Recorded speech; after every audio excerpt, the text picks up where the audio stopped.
So, so I am Marquez and Agnes from BSCP 3A. So today I'm gonna discuss or explain what the YT video has been tackled. So the video is all about the introduction to a digital communication.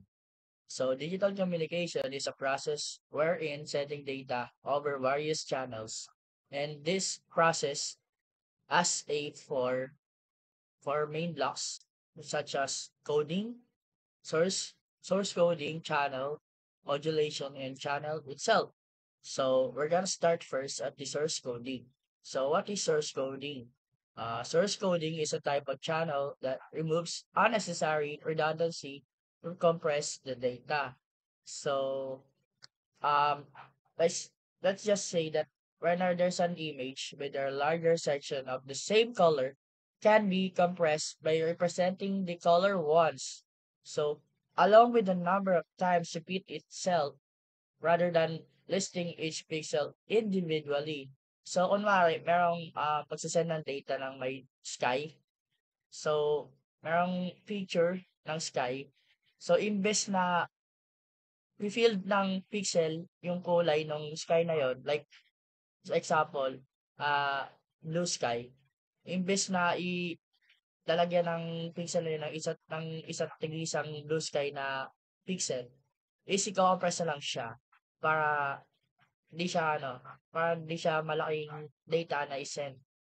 Like in the internet, sending data in the internet para mapalit yung size niya. Next was the communication channels. So there are two types of communication channels, which is the baseband channel, wherein this is type of low frequency signal like telephone line, and then allows lower frequencies to pass through. So ginagamit lang to sa mga calls, sa mga way back phones dati, way back type of communication.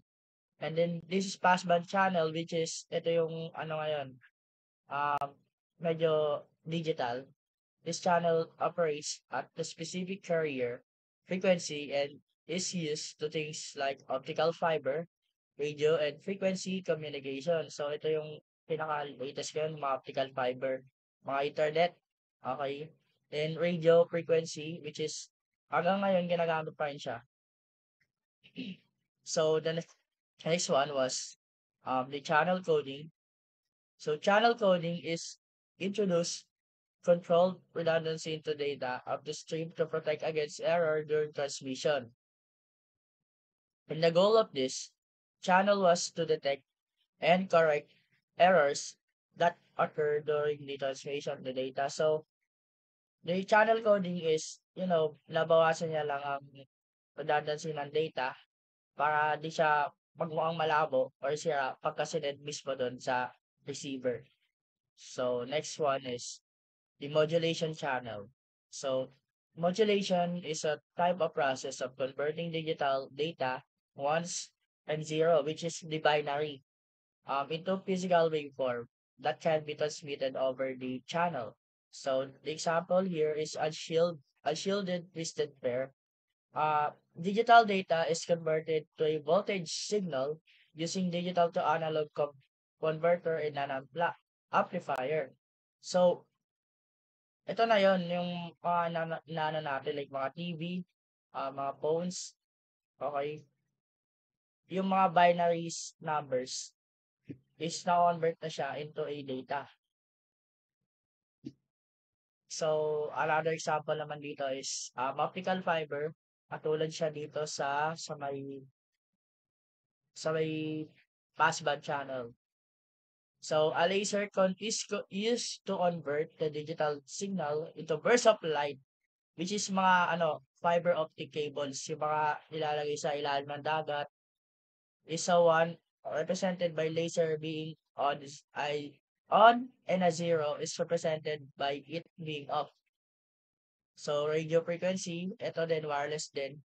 Di siya ginagamit ang optical fiber. Data is encoded into phase of radio wave. For example, in phase shift keying, a positive sine wave could represent a 1 and a negative sine wave a 0. So the summary of this video is at the receiving end, similar process of demodulation and decoding occur to reverse the process and retrieve the original data. This video is also touches on concept of information theory, such as entropy for source coding and capacity for channel for further study. So that's the end of my presentation. Thank you for listening.